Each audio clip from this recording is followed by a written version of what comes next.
Salve, salve Colorado, salve, salve Colorada, bora falar do Internacional, atualizar as informações do nosso clube, porque daqui a pouquinho eu estou lá no estádio Beira-Rio, onde na manhã dessa sexta-feira vai haver uma reunião com o presidente Alessandro Barcelos, uma coletiva e uma série de anúncios. Pelo menos essa é a expectativa, não apenas dos repórteres, mas também da torcida e das pessoas que a gente fala ao longo da rua, ao longo das redes sociais, das DMs e tudo mais. Vocês lembram que houve, ao longo da semana, um encontro do presidente Alessandro Barcelos com os ex-presidentes, né? Giovanni Luigi, Fernando Carvalho, Marcelo Medeiros, Pedro Paulo Zacchia.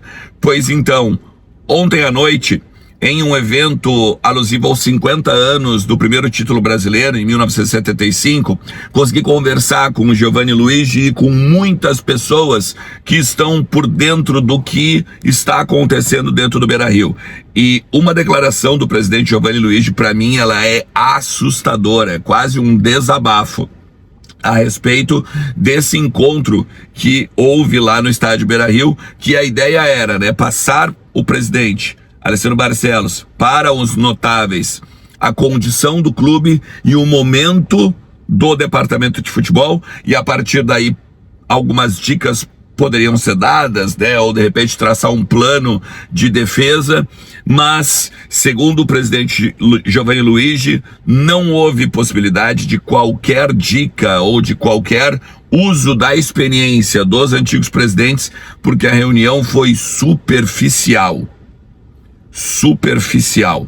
Eu vou colocar para vocês aqui agora, para vocês entenderem do que eu tô falando, e aí a partir daí eu quero também trazer outros bastidores. Te liga.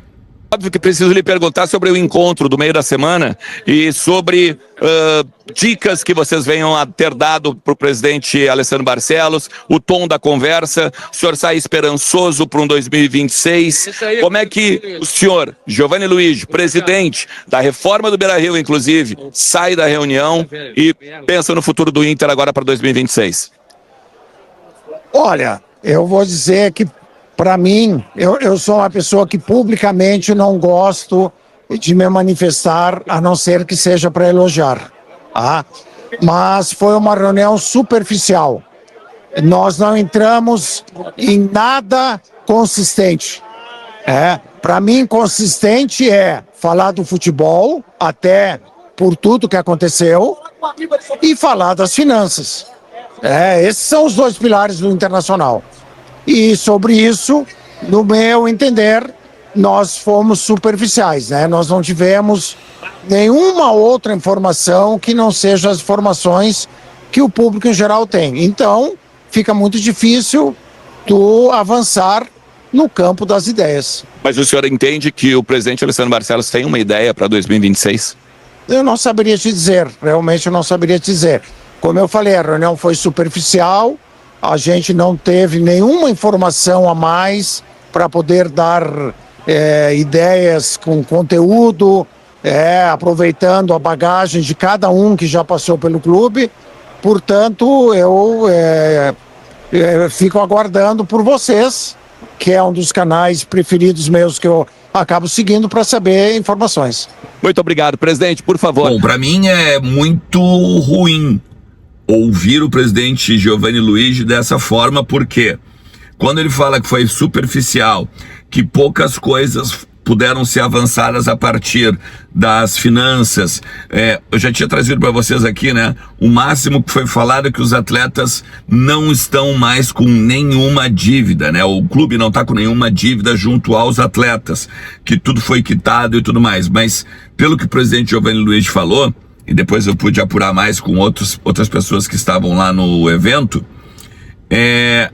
não houve uma planilha ou algo esmiuçado da condição financeira do clube, para poder chegar e olhar, bom, se a tua situação financeira é essa, a gente só pode gastar isso aqui no futebol, a gente só pode ter esta folha.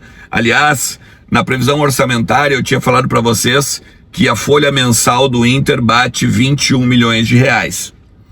Uma pessoa da gestão entrou em contato comigo para dizer o seguinte: 21 milhões de reais condiz com todos os funcionários do departamento de futebol. A folha, os atletas, giraria entre 14 e 15. E que não é possível fazer futebol competitivo com menos de 14, 15 milhões de folha. Eu até posso concordar, mas é que daí então precisa de gestão de vestiário, né?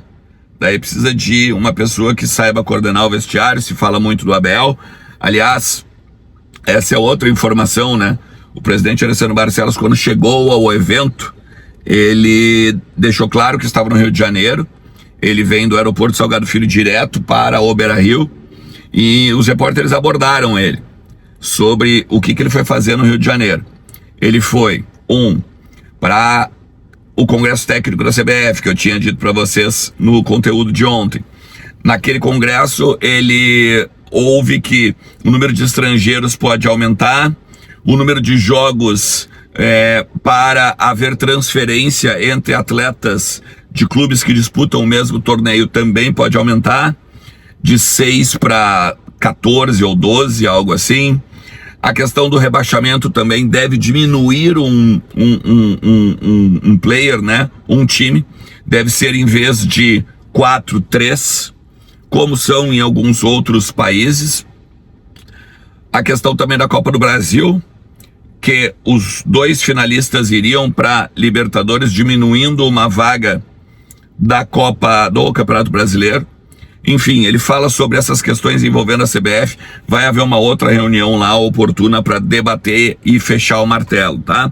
Só que daí eu fiz uma brincadeira até com ele para meio que distensionar. Tomou vinho lá, presidente? E ele disse não. Bom, depois eu fui trocar uma ideia com algumas pessoas lá nos bastidores e elas me diziam o seguinte: tudo depende do Abel agora. Tudo depende do Abel dizer, tô indo aí, beleza. Vou com a minha família, vou com a galera que tá aqui comigo, né? A minha esposa, de repente vou levar meu filho, minha netinha e tal. Não sei qual vai ser a ideia do Abel nesse sentido pessoal, mas está tudo na mão do Abel. Em um determinado momento, uma pessoa me disse, uma pessoa da gestão daí, me disse o seguinte: tem muita mentira saindo, de que o Abel ficou chateado e tal. Não é bem assim. Bom, o que eu posso dizer para vocês, é bem assim sim. Ele se espantou bastante do que aconteceu na continuidade da semana. Porque ele sai daqui com uma ideia de manter o D'Alessandro, de manter o Mazzuco, de estar a tríade à frente do futebol, e aí agora não é o que vai acontecer. Então ele vai ter que ir atrás do executivo, ele vai ter que ir atrás do coordenador esportivo e tudo mais. Tem uma outra questão que são os técnicos. Quem vai escolher também, se for o Abel o coordenador, se o Abel aceitar ser o coordenador, vai ser ele. Ontem perdemos, entre aspas, o Carpini, né? O Thiago Carpini. Eu acho que não é uma perda, tá? Eu acho que é bom pro Inter não ser o Carpini. Acho que também é difícil que o Inter tenha no Júlio Rondinelli o seu principal nome. Porque ele rebaixou o Juventude, ele montou esse time em 2 anos que rebaixou o Juventude.